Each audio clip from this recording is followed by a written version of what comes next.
청취자 여러분 환영합니다.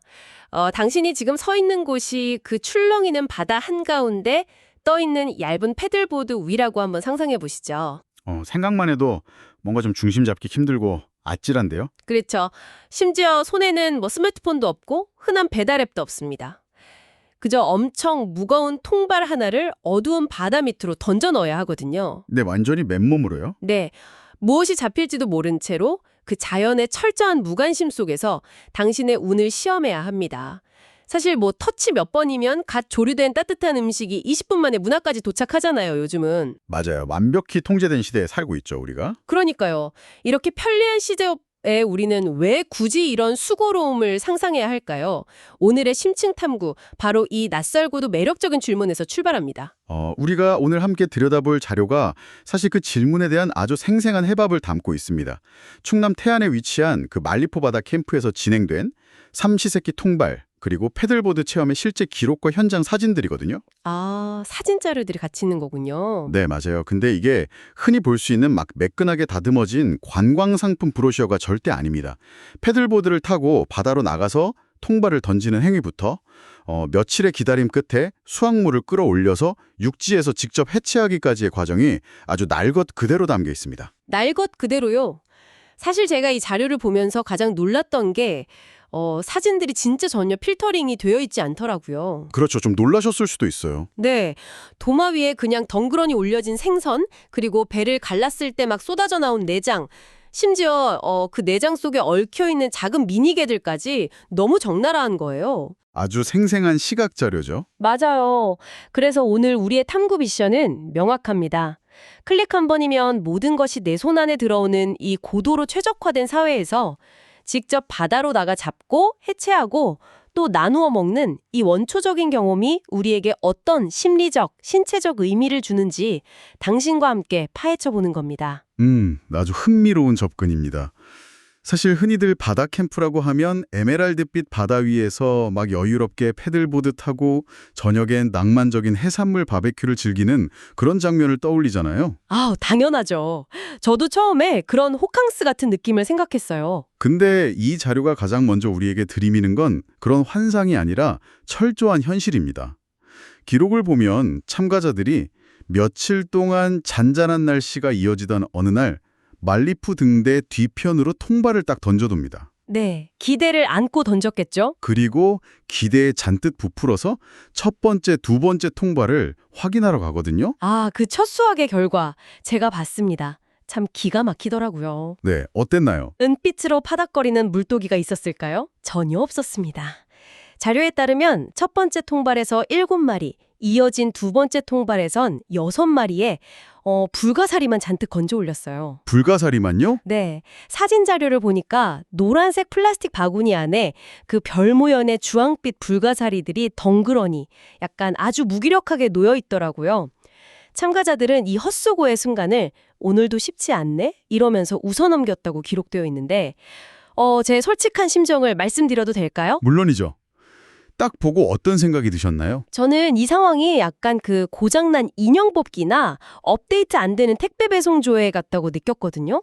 고장난 인형 뽑기요? 재미있는 비유네요. 우리는 돈을 내고 시간을 투자하면 그에 상응하는 결과물이 무조건 즉각적으로 나와야 한다는 자판기 마인드에 완벽하게 길들여져 있잖아요. 그렇죠. 현대인들은 다 그러니까요. 잔뜩 기대하고 그 무거운 통발을 끌어올렸는데 먹지도 못하는 불가사리나 돌멩이만 가득하다. 나라면 어땠을까? 아마 낭만이고 뭐고 당장 환불을 요구하거나 이거 프로그램 실패한 거 아니냐 막 이렇게 불평을 쏟아냈을 것 같거든요. 네, 그게 바로 방금 말씀하신 대로 현대사회가 우리에게 심어준 어떤 효율성이라는 강박이죠. 우리가 투자한 인풋에 대해서 정확한 아웃풋을 보장받는 것에 너무 익숙하니까요. 네, 무조건 결과가 나와야 하죠. 하지만 이 불가사리만 잡힌 순간이 사실 이 프로그램이 단순한 관광 상품이 아니라 진짜 자연 체험임을 증명하는 가장 중요한 지점입니다. 자연은 자판기가 아니잖아요. 그렇죠. 돈 넣는다고 뚝 떨어지는 게 아니니까. 맞습니다.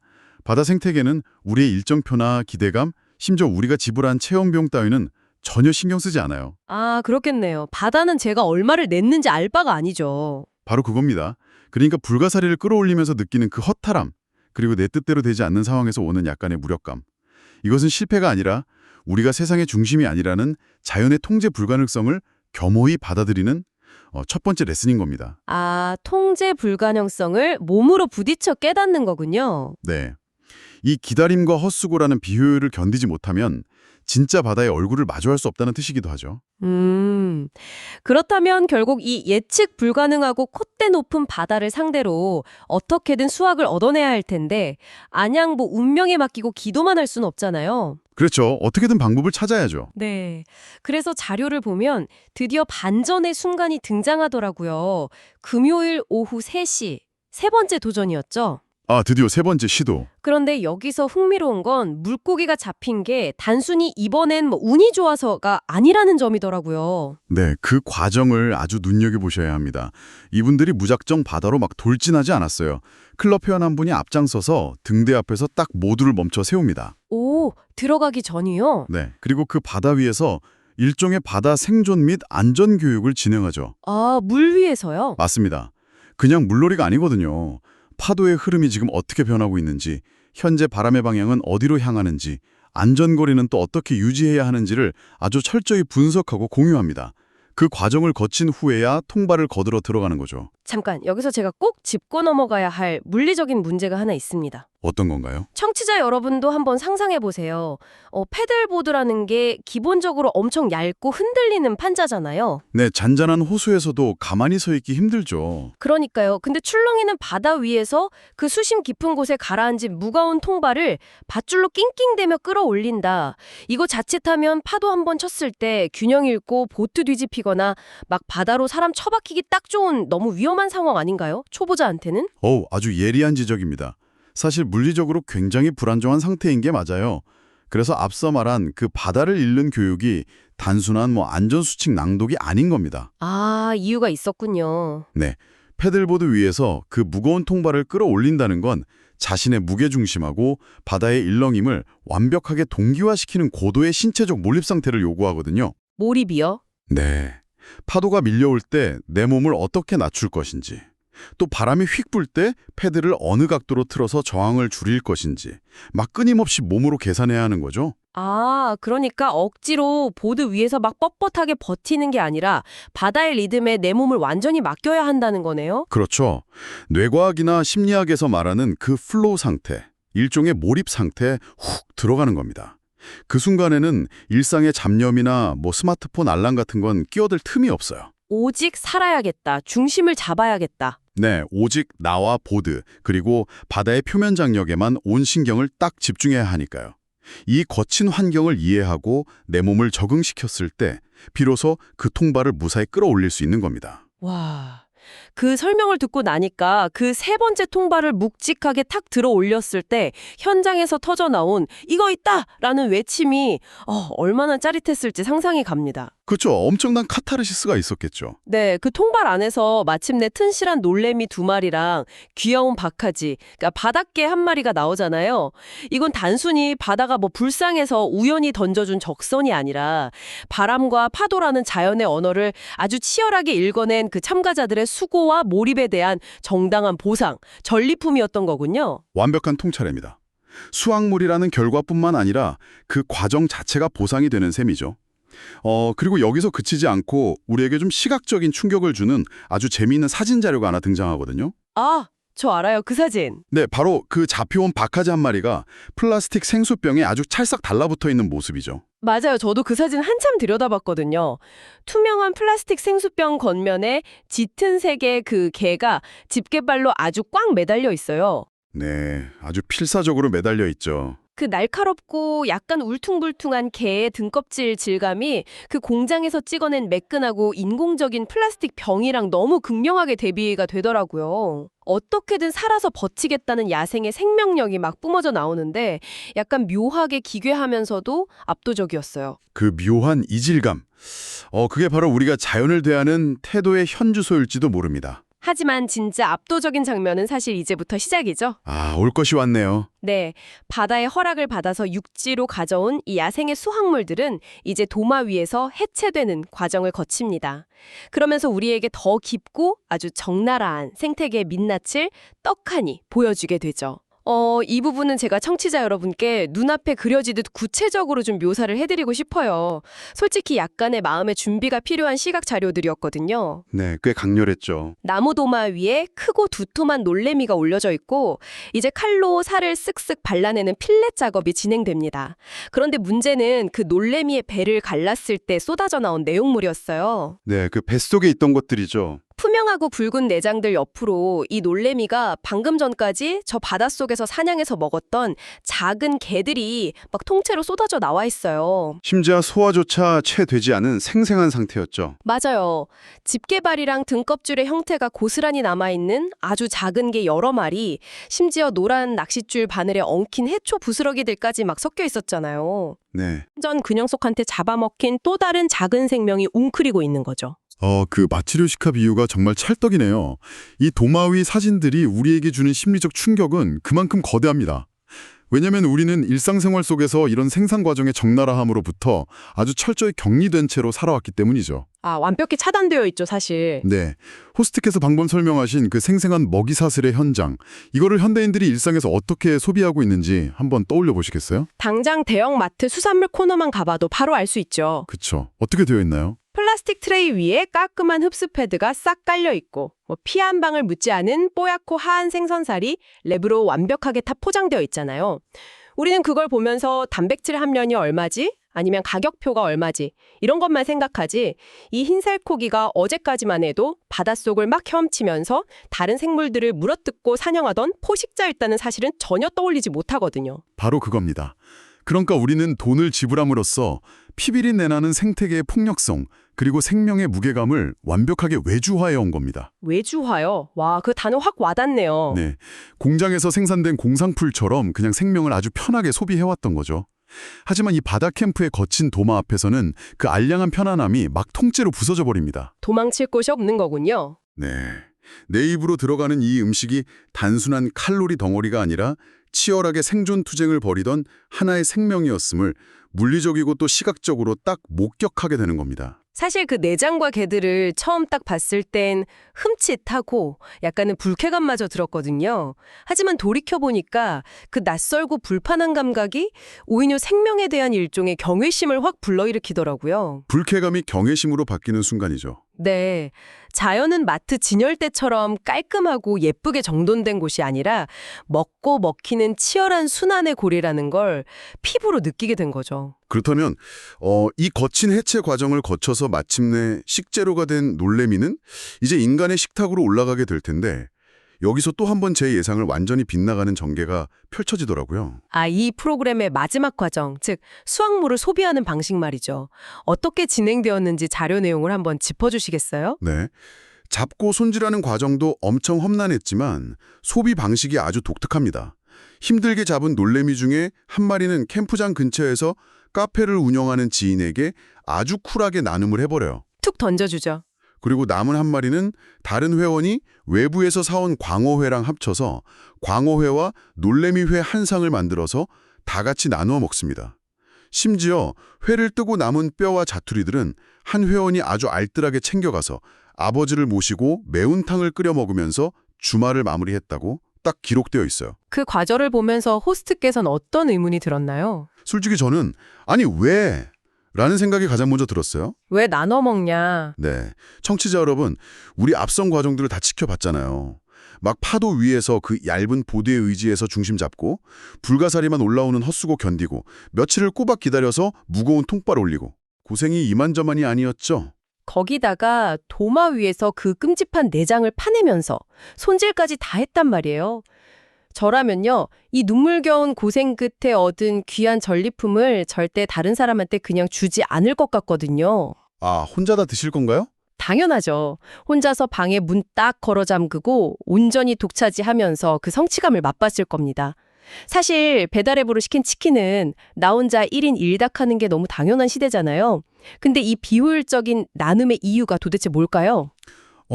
아주 현대적이고 개인주의적인 관점에서 보면 완벽하게 비합리적인 행동처럼 보이죠. 하지만 이 지점에서 우리는 진화 심리학 그리고 인류학의 관점을 살짝 빌려와야 합니다. 인류학까지 가나요? 네, 이 프로그램 이름이 왜 하필 삼시세끼인지 그 근원적인 의미를 파악해야 하거든요. 초기 인류 사회로 한번 거슬러 올라가 보죠. 거친 자연에서 대형 동물을 사냥하거나 대량의 수확을 팍 얻었을 때 그것을 다 혼자서 독차지하는 건 오히려 생존에 불리했습니다. 아, 냉장고가 없었으니까 고기가 금방 썩어버려서 그런 건가요? 그것도 물리적인 이유로 맞지만 더 중요한 어떤 심리적 사회적 메커니즘이 숨어 있습니다. 인류학자들은 원시사회의 사냥꾼들이 잉여 수확물을 부족원들과 나누는 행위를 일종의 사회적 저축으로 분석하거든요. 사회적 저축이요? 네. 오늘은 내가 운이 좋아서 성공했지만 당장 내일은 내가 사냥에 실패하고 굶주릴 수 있잖아요. 그렇죠. 그래서 수확물을 타인과 기꺼이 나눔으로써 공동체의 결속을 끈끈하게 다지고 내가 실패할 미래의 생존을 보장받는 겁니다. 즉, 나눔은 가장 원초적이고 강력한 인류의 생존 본능 중 하나인 셈이죠. 와, 그러니까 남는 식량을 고기 상태로 썩게 두는 게 아니라 타인의 몸과 마음 속에 어떤 신용이라는 형태로 딱 저장해 두는 거군요. 와, 신용으로 저장한다. 아주 훌륭한 비유입니다. 이 바다 캠프의 참가자들은 무의식적으로 그 고대의 의식을 현대에 와서 재현하고 있는 겁니다. 그리고 여기서 또 하나 중요한 건 음식을 나눈다는 건 필연적으로 이야기를 나누는 것을 동반한다는 사실이에요. 아, 이야기요? 뭐 내가 그 통발 끌어올릴 때 파도가 엄청났는데 배를 갈랐더니 그 안에 개가 들어있더라. 막 이런 무용담을 나누는 거요. 정확합니다. 고생해서 잡은 놀래미를 혼자서 그냥 말없이 씹어먹고 치운다면 그것은 그저 위장을 채우는 단백질 섭취로 끝나버리죠. 아무도 그 고생을 모르니까요. 아, 너무 허무하네요. 하지만 지인에게 한 마리를 탁 내어주고 회원들과 회를 썰어 먹고 아버지와 매운탕을 보글보글 끓여 먹으면서 그 치열했던 바다에서의 경험을 이야기로 풀어낼 때 비로소 이 사냥의 과정은 하나의 완전한 서사로 맺어지는 겁니다. 서사가 완성된다. 네, 파도를 뚫고 통발을 올리며 자연과 사투를 벌였던 그 수고로움이 타인과의 연결을 통해서 진정으로 완성되는 것이죠. 와, 듣고 보니까 완전 고개가 끄덕여집니다.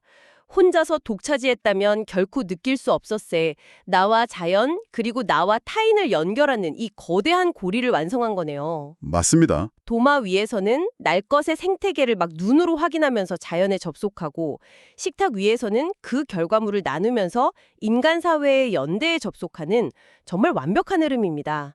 이것이 바로 자료 마지막에 적혀있던 바다에서 놀고, 바다에서 배우고, 바다에서 먹는다는 문장의 진짜 묵직한 의미였군요. 네, 우리는 효율성하고 편의성을 극대화하는 방향으로 기술을 엄청 발전시켜 왔잖아요.